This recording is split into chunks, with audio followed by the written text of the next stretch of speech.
Because there's a Supreme Court case ruling called Pennsylvania v. Mims that a law enforcement officer can give you a lawful directive to exit the vehicle. No, you don't. Okay, well, I'm gonna drag you out then. Yep. Go ahead, drag me out. Go ahead and drag me out. Listen, I'm calling my attorney. You can arrest. Hey, no, you ain't about. Hey, now you're gonna mace me, really? This just happened in West Virginia. An innocent couple was just trying to get to work.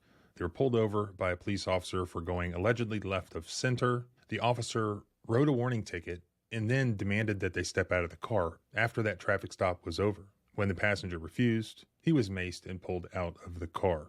Can police officers order you out of the car even after the ticket or warning has been written and delivered? I'll explain why this police officer does not understand Supreme Court case law.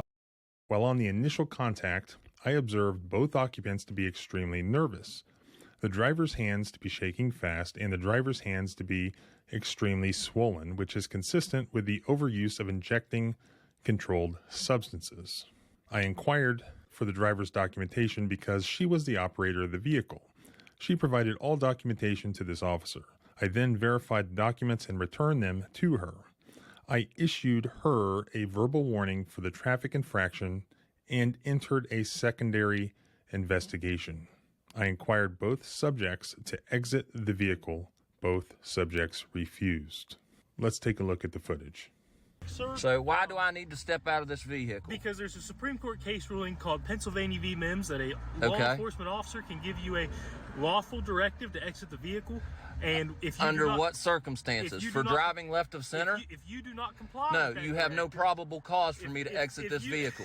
You have no probable cause for me to exit this vehicle, Officer Mail, and you know it. No, you don't. No, you don't. Okay, well, I'm gonna drag you out then. Hey, so if you want... Okay, before we go any further, let's address Pennsylvania versus Mims. This comes up a lot in police interaction videos because Pennsylvania Mims is a Supreme Court case from 1977, and it's often cited for the right of police officers, if there is such a thing, to order people out of the car during a traffic stop, even though it only really applied to the driver in 1977. But I think this is overused in police training just to teach police officers that they can order anyone out of the car just for any reason. And that's not what Pennsylvania versus Mims held.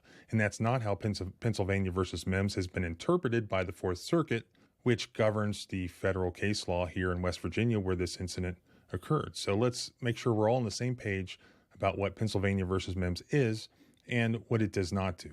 So it all started with Terry versus Ohio, where a police officer then was able to basically stop and frisk somebody who's just walking down the sidewalk. The Supreme Court applied that same principle to a vehicle stop in Pennsylvania versus Mims in 1977. The court adopted the standard that an officer can frisk a validly stopped person if the officer reasonably believes that the person is armed and dangerous. So the Supreme Court applied Terry to circumstances of a motor vehicle stop in Mims, where an officer in Mims, after making a routine traffic stop, noticed a large bulge under the defendant's jacket and therefore conducted a frisk. The Mims court explained that the bulge in the jacket permitted the officer to conclude that Mr. Mims was armed and thus posed a serious and present danger to the safety of the police officer, adding that in these circumstances, any man of reasonable caution would likely have conducted the pat-down. The only evidence there of Mims's dangerousness was this bulge indicating that he may be armed. It was thus Mims' status of being armed during this forced police encounter, i.e. traffic stop, that posed this danger that justified Mims being frisked. So in short, established Supreme Court law imposes two requirements for police officers to frisk somebody at a traffic stop. First, that the officer has conducted a lawful stop. That could be a Terry stop on the street, as well as a traffic stop. And secondly, that during the valid but forced encounter, that the officer must reasonably suspect that the person is armed and therefore dangerous.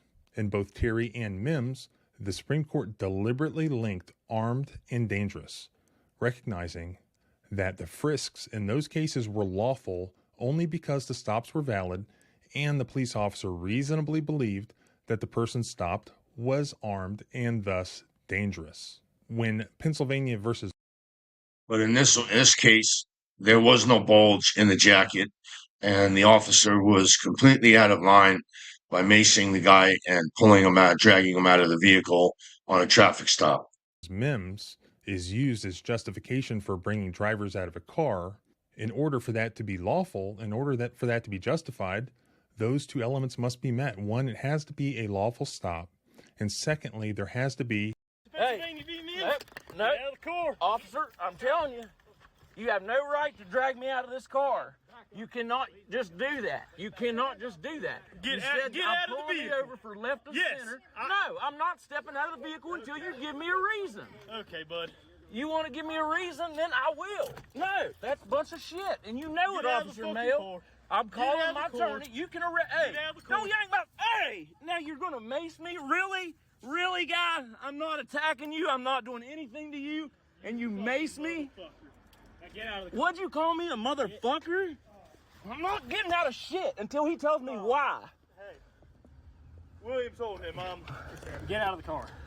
This officer inquired both subjects to exit the vehicle. Both subjects refused. This officer advised the subjects of U.S. Supreme Court case law, Pennsylvania versus MIMS, in order to better explain why this officer was requesting the occupants to exit the vehicle. Well, Pennsylvania versus MIMS, as I explained, requires a lawful stop, number one.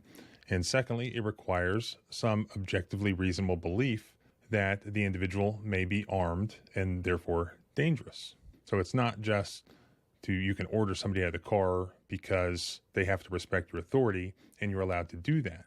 It has to be based on a legitimate and objective concern for officer safety because, for instance, I observed a bulge. There were no facts alleged in the police report which brought forth any officer safety concern.